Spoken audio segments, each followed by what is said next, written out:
My name is Ethan Knick, Albert J. Bowley Scholar at the James Monroe Museum. Thank you for joining us once again for this week's Monroe Minute.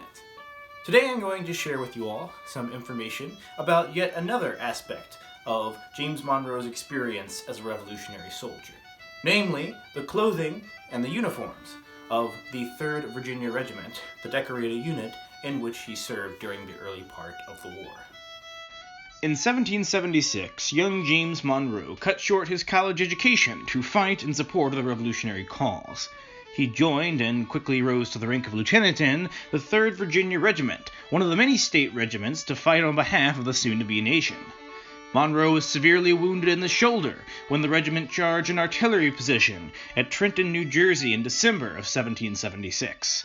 This charge likely made the American victory there and possibly affected the outcome of the Revolutionary War as a whole.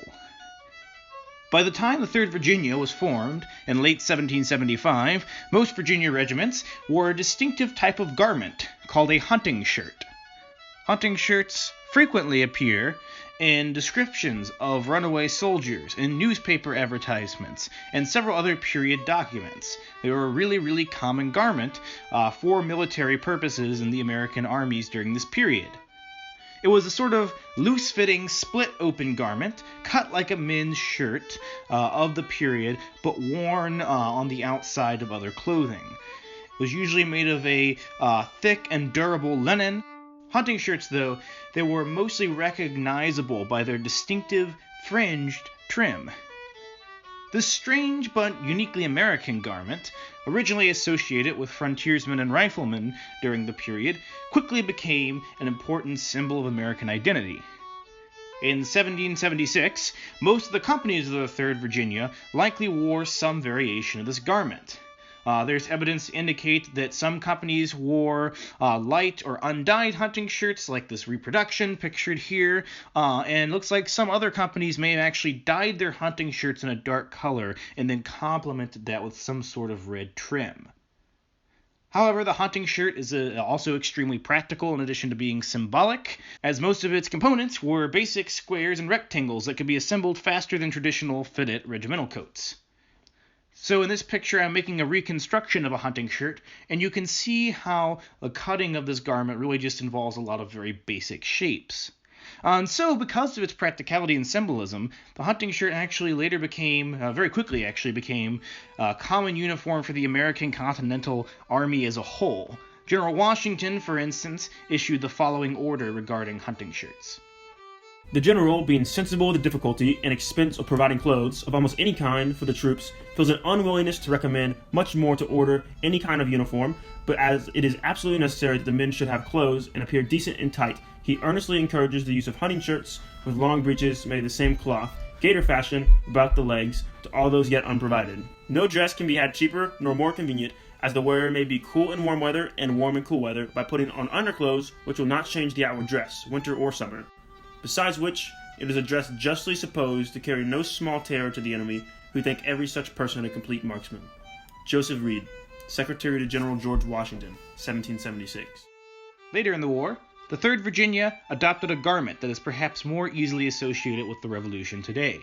Using the base color of blue, still used in American dress uniforms, the 3rd outfitted its men in more traditional regimental coats by 1778, similar to this one depicted in an original painting of a soldier from another unit. These uniforms were described in a newspaper. Deserted from Captain John Peyton's company in the 3rd Virginia Regiment on the march through the Jerseys, John Armstrong, a soldier, born in England, about 5 foot 6 inches high, much marked with the smallpox, had on a good light blue drab coat with pale blue facings, green vest, and linen overalls. William Heath, Lieutenant Colonel commanding 3rd Virginia Regiment, August 29, 1778. Thus far, we've described the uniforms, though, of the men that James Monroe commanded. But what about the lieutenant himself? Well, as a commissioned officer, Monroe would have likely hired a professional tailor to make him a custom uniform.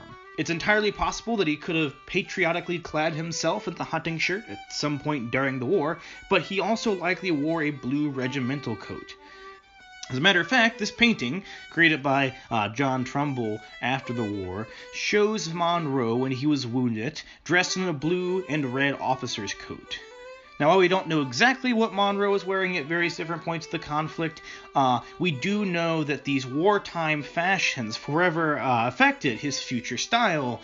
And so as an older man, as a politician, as a public servant, contemporaries often describe James Monroe as wearing the colors of Washington's army, that buff, tan, and blue coat, very sharp appearance, and he dressed like this quite often even into his presidency.